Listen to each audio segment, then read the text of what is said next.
Olá, queridos alunos! Sejam bem-vindos à primeira aula de Introdução à Programação para a turma de Matemática Computacional. Para quem não me conhece, eu vou me apresentar.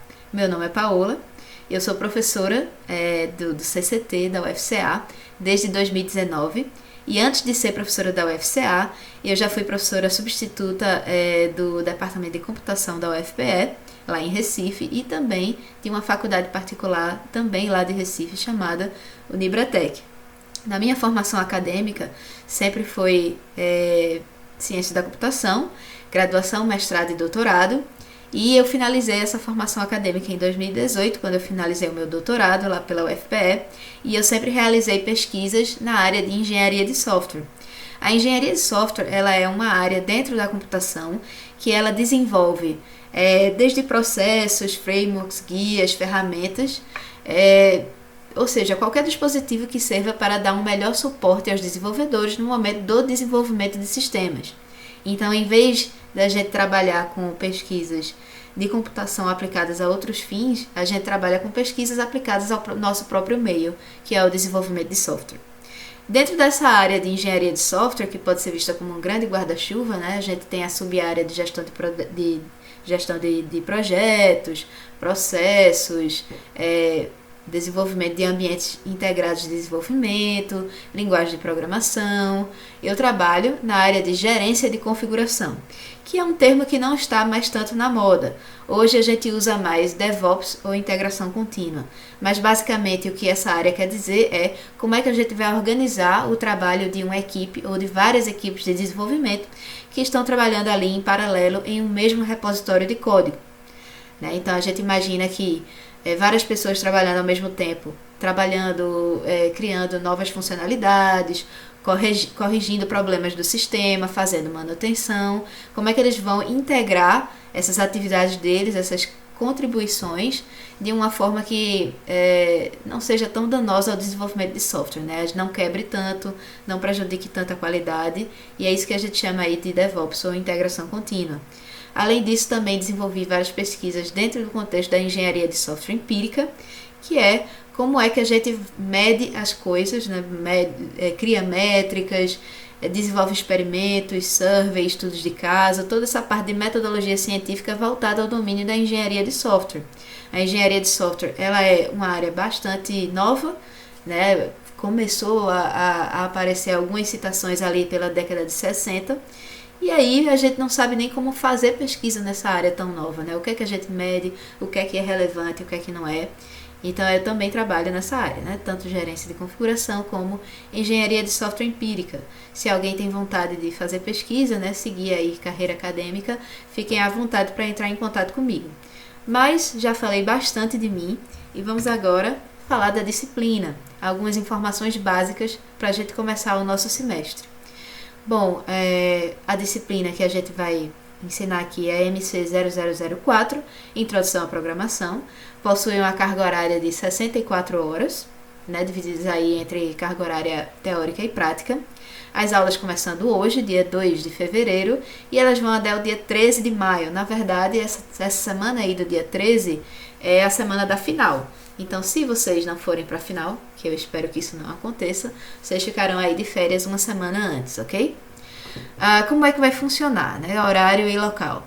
Essa disciplina ela vai se desenvolver toda de forma remota, e aí a gente vai ter 2 encontros semanais, certo? O primeiro encontro são as aulas teóricas assíncronas. Como é que vai acontecer? Os vídeos de teoria eu vou colocar no YouTube toda semana, às segundas-feiras. Então, por segunda-feira, acho que quando você ligar seu computador, lá pelas 8 horas da manhã, já vai ter vídeo novo, certo? E aí vocês vão ver esses vídeos teóricos, pode ver na segunda, na terça, na quarta. Tem aí bastante tempo para vocês assistirem. Eu pretendo fazer entre 1 ou 2 horas de vídeo no máximo, em uma semana, né? E na quinta-feira de manhã, às 10 horas da manhã, a gente vai ter um encontro síncrono, utilizando a ferramenta do Google Meet. E aí, como é que vai funcionar esse encontro síncrono? Eu vou fazer uma breve revisão do assunto visto na videoaula, na aula teórica daquela semana, só para a gente deixar as ideias bastante frescas na cabeça. E aí vou resolver exercícios, em torno, sei lá, de 50 minutos de resolução de exercício e tirar dúvidas também, ok, pessoal? Então fica aí em resumo. No começo da semana, segunda-feira, tem vídeo para vocês assistirem. Na quinta-feira, às 10 da manhã, a gente se encontra para resolver exercício e tirar dúvida, ok, pessoal? Mais pra frente eu vou mostrar para vocês como é que a gente vai trabalhar aí com os softwares e as ferramentas. Contatos, outra coisa bastante importante também, né? Esse aqui é meu e-mail, né? Os slides estão disponíveis no Google Classroom para vocês acessarem, então meu e-mail está aqui. E também eu criei um grupo de discussão no Slack. Para quem não conhece o Slack, é uma ferramenta como se fosse um mensageiro assíncrono, certo? E aí no Slack tem aqui o link, por favor entrem no Slack e sempre que vocês tiverem dúvidas, coloquem lá. Podem entrar entrar em contato direto comigo no privado, mas de preferência coloquem a dúvida lá no chat geral, para que todo mundo da turma possa ver qual é a dúvida, e se alguma outra pessoa também tiver aquela dúvida, quando eu responder, essa dúvida vai ser sanada para todo mundo, certo? Então, não prometo que vou olhar o Slack todos os dias, mas se você quiser chamar minha atenção lá, né?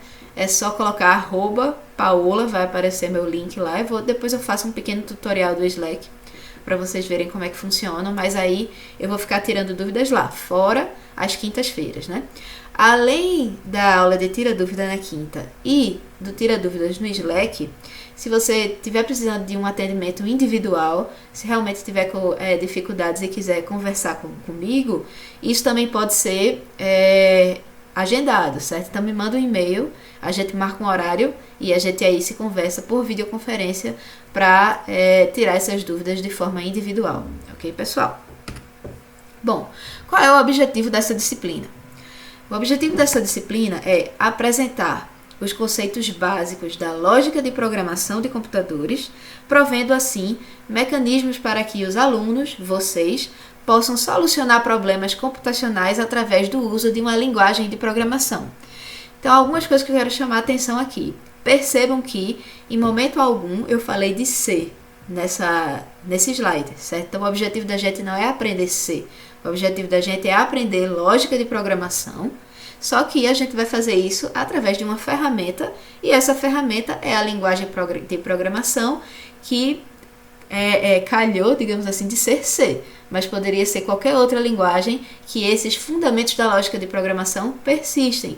Ou seja, se vocês depois dessa disciplina quiserem aprender outras linguagens, vai ficar muito mais fácil.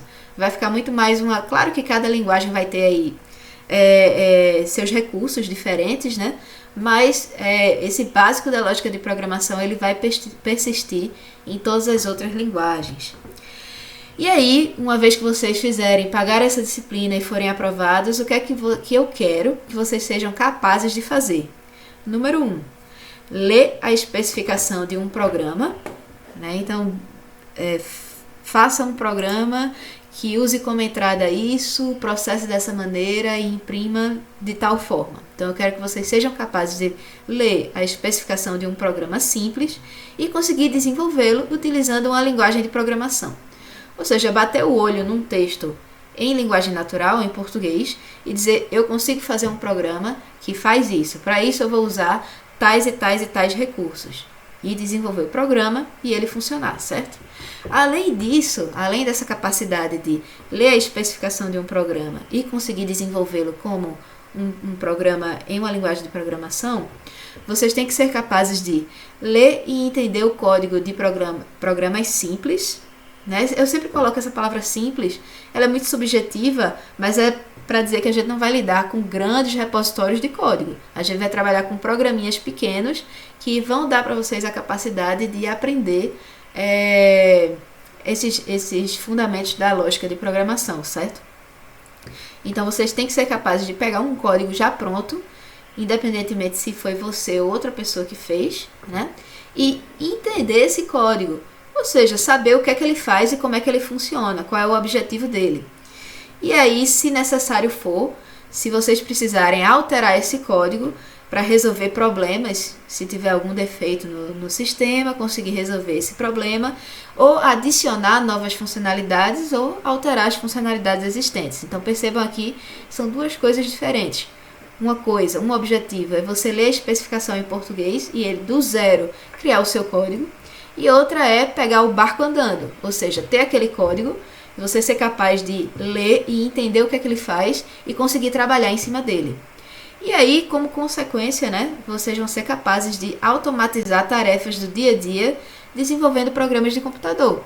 Então, mais pra frente, olha só que beleza, quando vocês forem pagar cálculo numérico, as várias outras disciplinas, né, quando vocês verem aí um cálculo muito chato, muito trabalhoso de fazer na mão, tudo bem que hoje a gente tem ferramentas 1000 aí pra gente utilizar para calcular isso de forma automática, mas vocês vão ser capazes de automatizar essas tarefas, ganhando aí uma produtividade no dia a dia, certo? E isso é o principal objetivo dessa cadeira que vocês vão levar para além, né, para a vida.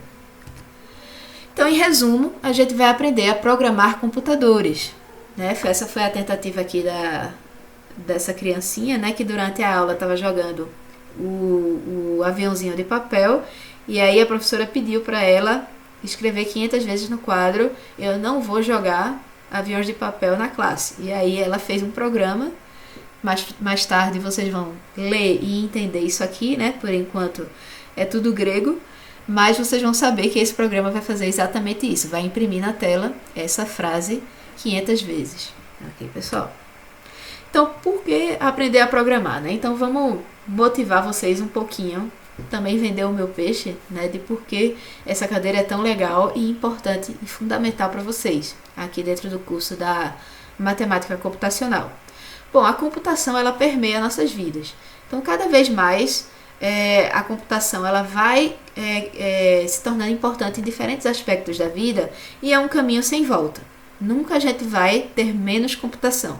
A gente sempre vai ter mais computação. Então, só para dar um exemplo de como qualquer coisa que você for fazer hoje tem um aplicativo que vai ajudar você a fazer aquilo.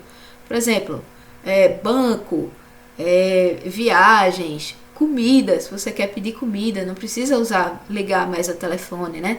Entretenimento, Netflix, tantas plataformas online aí de streaming, rede social, falar com seus amigos, se locomover, né? Quando eu tirei a minha carteira de habilitação, há muito tempo atrás, eu morria de medo de pegar o carro e dirigir, que eu tinha medo de me perder.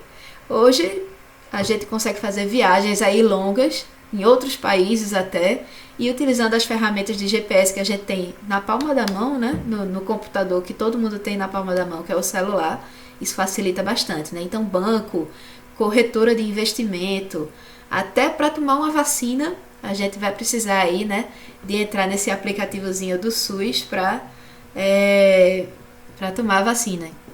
Bom, então o que eu queria mostrar aqui é que é um caminho sem volta. Então sempre vai ter mais computação nas nossas vidas. E a consequência disso é que é um mercado em expansão, em franca expansão, e a mão de obra é escassa. Existe muito pouca mão de obra, não acompanha a demanda, certo? A mão de obra escassa, o ruim, né? A gente ainda não tem uma mão de obra qualificada. E eu não estou falando só do Brasil, não. Eu estou falando do mundo todo. Então, o mundo todo está preocupado em contratar bons desenvolvedores, né? Então, se você tem vontade de morar fora do país, aprender programação, desenvolver aí boas habilidades de programação, é um caminho, assim, dos mais fáceis para você conseguir emprego em qualquer lugar do mundo, onde você quiser, vai ter trabalho de programador, certo? Não estou dizendo que se você pagar essa cadeira aqui, você vai ter emprego no mundo todo, mas é o primeiro tijolinho lá, né? A base que você vai utilizar para se tornar mais fácil você aprender tecnologias web, móvel e por aí vai, ok? E linguagens de programação mais modernas também. Além disso, programar é desafiador, então você pode encarar isso como sendo um desafio e é divertido. Então, várias pessoas ao redor do mundo participam das maratonas de programação. Aqui mesmo na UFCA, a gente tem um time de maratona de programação. né? Se vocês quiserem entrar em contato, conversem comigo, que eu passo o contato do professor depois, que organiza esses eventos, né? Que sabe como é que é o caminho das pedras para vocês participarem. E mais importante, né? Além de ser uma diversão, digamos assim, participar dessas maratonas de programação, ela é muito importante para o currículo de vocês. Se vocês verem o vídeo que está linkado aqui, essa programadora, ela vai explicar como foi importante para a carreira dela ter participado de maratona de programação durante a graduação, certo? Ela vai dizer lá que a IBM, o Google, todas essas grandes empresas sempre ficam de olho nos destaques das maratonas de programação. Então é uma coisa muito importante para ter no currículo de vocês, ok? E aí, o que é que a gente vai aprender? Aqui está a ementa da disciplina. Eu não vou entrar em detalhes, né? Tá aqui a lista de pontos que a gente vai ter que cobrir, né? E eu preciso que vocês entendam o conceito por trás de cada um desses pontos e saibam aplicar isso, que é a parte mais difícil, né? Você pode até entender como é que funciona alguma coisa, mas na hora que você se vê diante de uma situação, você tem que saber que vai utilizar aquele recurso para resolver aquele problema, certo? Com relação à bibliografia, aqui nesse curso eu não vou utilizar nenhum livro de cabo a rabo, não vou utilizar nenhum livro como a grande referência, certo? Mas eu estou deixando aqui algumas referências que vocês podem utilizar, que são referências boas. Por exemplo, eu sei que esse livro, o C Completo e Total, tem na biblioteca da UFCA. Me desculpe, mas eu não sei como está funcionando a biblioteca nessa pandemia, né? Se você pode agendar um horário e ir lá, vocês têm que se informar. Além disso, tem livros, boas referências de graça na internet e online. Por exemplo, esse livro aqui, né, do professor Jaime Evaristo, da UFAL, da Universidade Federal de Alagoas, e tá esse PDF lá disponível para você fazer cópia, ler, fazer o que você quiser com ele, certo? Então, uma referência muito boa de graça. E também a gente sabe que hoje o YouTube tem excelentes fontes de informação, né? Principalmente nessa parte de programação. Então, esse canal aqui eu gosto, já vi alguns vídeos e acho o professor bem competente, né? Ele tem uma boa didática, explica bem. E só que tomem cuidado também com o YouTube, né? Tem que ser referências de qualidade, porque a gente sabe que a internet, do mesmo jeito que tem muita coisa boa, também tem muita coisa ruim, né? Então, alguns alunos meus, em disciplinas passadas, eles resolveram estudar pelo YouTube. Então, assistiam o professor lá resolvendo exercício e queriam fazer a prova, depois de assistir o professor resolvendo o exercício. E não deu certo, certo? Então, tomem bastante cuidado.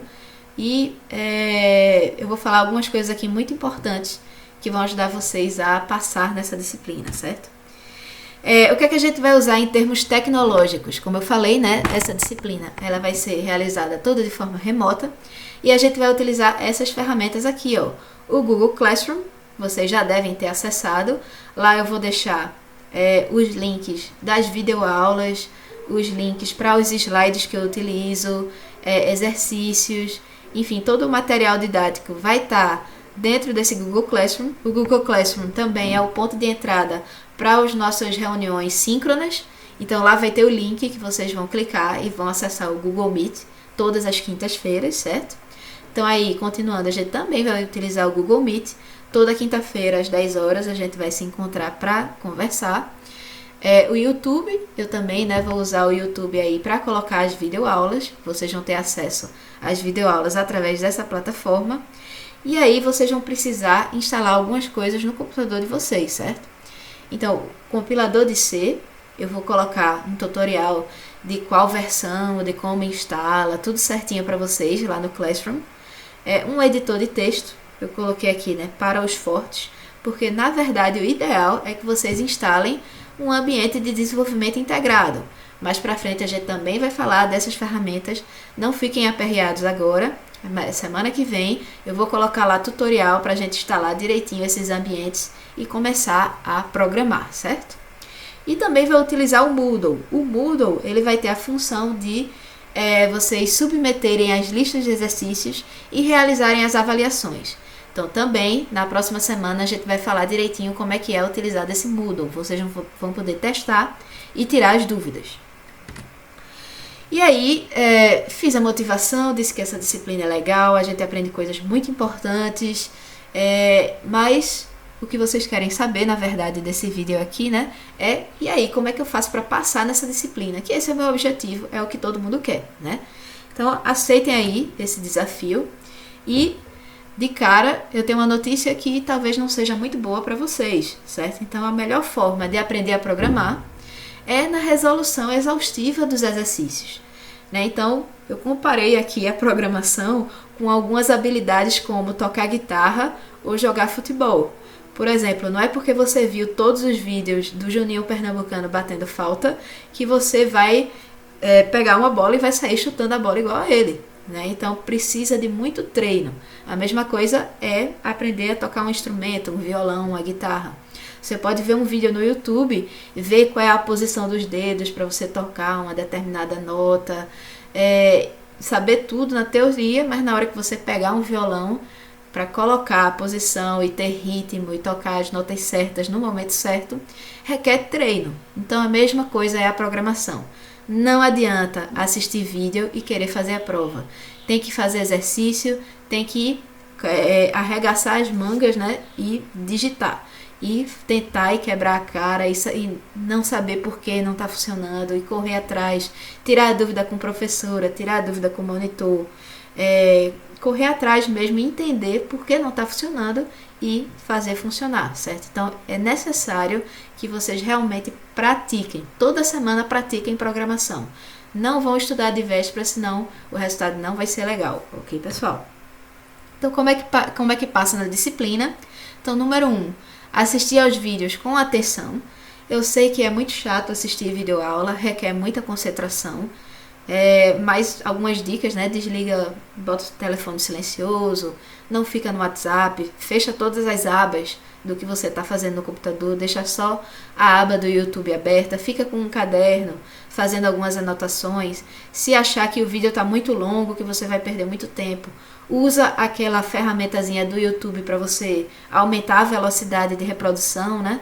Enquanto você conseguir me entender, tá tudo bem, né? Pode colocar lá 1.25, 1,5 e aí você já ganha um tempinho, né? Então assistir esses videoaulas com atenção, valorizem essas videoaulas, dá muito trabalho para fazer e é muito importante que vocês assistam, ok?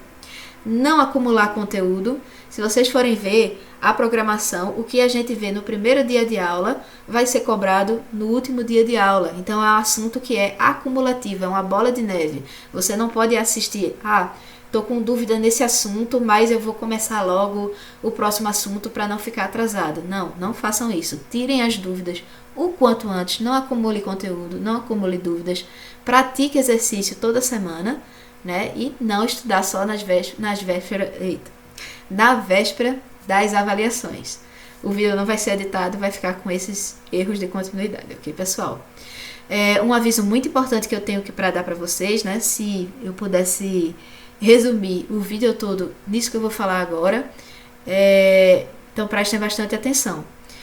Essa ementa, eu sou acostumada a dar ela num semestre presencial de 6 meses, 16 semanas, com muita calma, com muito exercício, e muitas pessoas, muitos alunos ainda vão mal.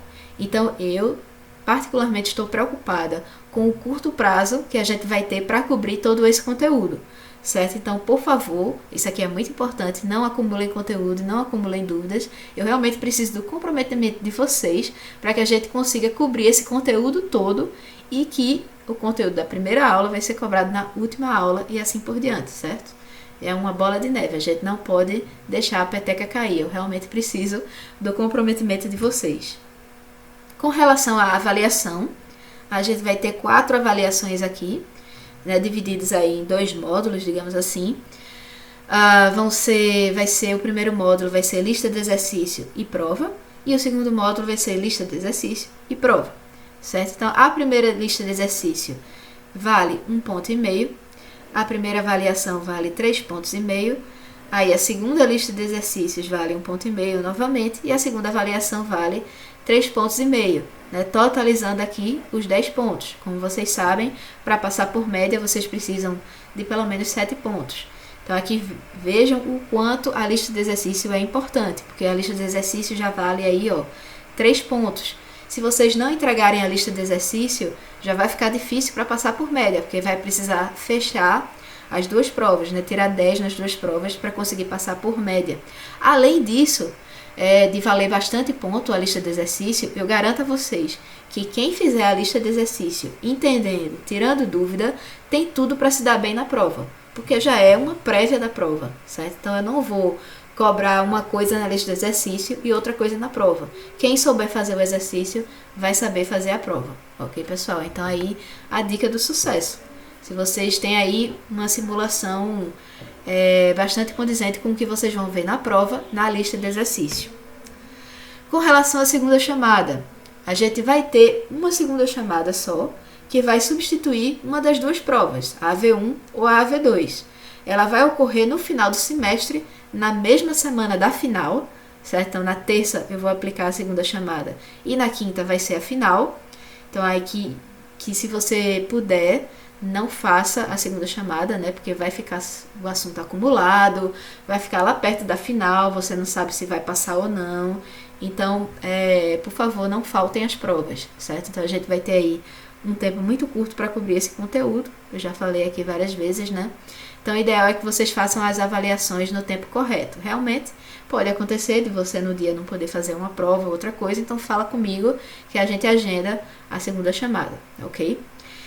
E aí, quem faltar mais de uma prova vai ser reprovado por falta, né? A gente tem 2 provas, você pode faltar uma das 2, ou uma ou outra. Faltou as 2, está reprovado por falta. Algumas datas importantes. Lá na plataforma do SIGA-A, vocês vão ter tudo destrinchado, certo? Mas eu trouxe aqui para a aula algumas datas importantes para a gente discutir. Primeiro, a apresentação da disciplina, que está acontecendo hoje. No dia 4 de março, ou seja, daqui a 1 mês e 2 dias, já tem a primeira lista de exercício para entregar. E no dia 6 de maio, no dia 4 de março tem lista de exercício e a primeira avaliação. Então, vocês vão ver como nesse primeiro mês a gente já vai ter bastante conteúdo para ter a primeira avaliação. E aí, no dia 6 de maio, ou seja, 2 meses depois, a gente vai ter a entrega da lista de exercício 2 e a segunda avaliação. Então, tudo dando certo, vocês estão livres de mim no dia 6 de maio, certo? Então, é isso que eu quero. Quero que vocês consigam passar nessa disciplina com bastante trabalho, bastante esforço, mas com tranquilidade, certo? No dia 6 de maio. Para quem não conseguir, faltar uma prova ou não conseguiu acompanhar direito o assunto, né? A gente vai ter a segunda chamada, como eu falei, no dia 11 de maio, e no dia 13 de maio a gente tem a avaliação final. Ok, pessoal? Então, alguns pontos aqui importantes, conduta ética, né? Como a gente está trabalhando de forma remota, a gente sabe que a avaliação e lista de exercício eu não tenho como controlar se você está filando do coleguinha. Vai ser uma questão aí de ética mesmo, responsabilidade, né? E saber que você copiar uma lista de exercício, você pode até receber a nota, mas você está não só enganando a professora, como se enganando também, né? Porque, como eu falei, na hora da prova, ou na vida, né, quando você precisar utilizar aquele conhecimento, você não vai ter, né? Você aí trapaceou e não adquiriu esse conhecimento. E um dia a vida vai cobrar, certo? Mas se por acaso eu pegar essas cópias, sejam elas de lista de exercício ou de avaliação, então aí eu vou ter que, infelizmente, com muita dor no meu coração, que eu não gosto de fazer isso, zerar, certo? O valor dessa lista ou dessa prova, tanto de quem copiou e de quem deu o código para ser copiado, certo? Infelizmente, eu não vou fazer essa distinção. Então, provas e listas consideradas plagiadas receberão nota 0, tanto a original como a cópia. Eu deixo isso aqui bem explícito, porque vocês sabem que a gente tem algoritmos e tem formas de identificar plágio, né? Então, pode ser que aconteça de eu pegar realmente uma cópia, graças a essas ferramentas. Então, aí vocês estão, além de trapaceando, se enganando, enganando a professora, vocês ainda vão ter esse prejuízo na nota, ok, pessoal? Então, espero que a gente tenha um bom semestre. Também espero que em breve todos estejam vacinados e a gente possa se encontrar lá na UFCA. E bons estudos!